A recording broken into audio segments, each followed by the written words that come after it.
Twelfth class हम पढ़ रहे थे अभी ग्रामीण समुदाय। उसी में देखेंगे हम कि 3 प्रकार के समुदाय को बांटा गया था, यानी गांव का जो समुदाय था उसको 3 भागों में बांटा गया था। सबसे पहले होता था किसान, सबसे निम्न वाला, सेकंड नंबर पे पंचायत और तीसरा होता था मुखिया मुकद्दम। ये 3 प्रमुख घटक थे, आपको ये क्वेश्चन में भी याद रखना पड़ेगा। अब हम बात करें जाति और अन्य जाति, जो ग्रामीण माहौल था उसके बारे में, कि जाति और अन्य जाति जैसे भेदभावों की वजह से खेतियार किसान कई तरह के समूह में बटे हुए थे, यानी उस समय जाति व्यवस्था बहुत ज़्यादा कठिन थी। लोग जाति व्यवस्था में भेदभाव करते थे।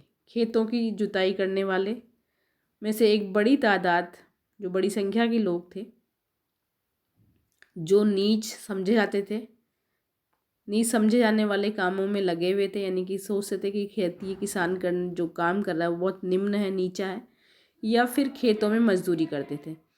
हालांकि खेती लायक ज़मीन की कमी नहीं थी, बहुत ज़मीन थी उस समय, फिर भी कुछ जाति के लोगों को सिर्फ नीच समझे जाने वाले काम दिए जाते थे कि ये कोई काम नहीं कर सकते, इनको निम्न काम दिया जाए।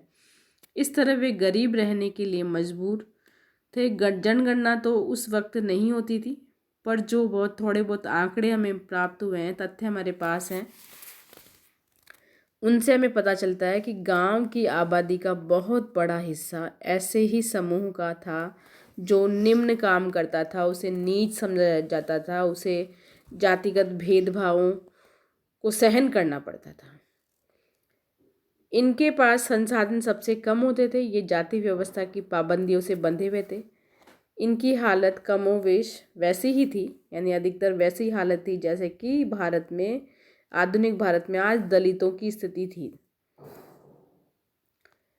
दूसरे संप्रदायों में से भी कुछ ऐसे भेदभाव फैलने लगे थे। मुसलमान समुदाय में हलाल खोरान जैसे नीच कामों के से जुड़े हुए समूह गांव की हदों से बाहर ही रह सकते थे, यानी कि वो इनके साथ में नहीं रहेंगे।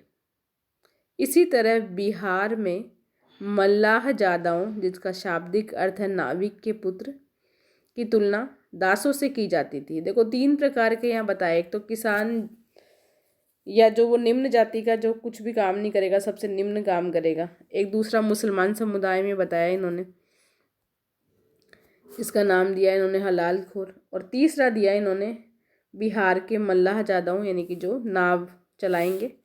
इन लोगों को निम्न समझा जाता था। समाज से निचले तबकों में जाति, गरीबी, सामाजिक हैसियत के बीच सीधा रिश्ता होता था, ऐसे बीच के समूह में नहीं था। 17वीं सदी में मारवाड़ में लिखी गई एक किताब थी जिसमें राजपूतों की चर्चा किसानों के रूप में करती थी वह। इस किताब के मुताबिक जाट भी किसान थे, लेकिन जाति व्यवस्था में उनकी जगह राजपूतों के मुकाबले नीची थी। 17वीं सदी में राजपूत होने का दावा वृंदावन, यानी उत्तर प्रदेश के इलाके में गौरव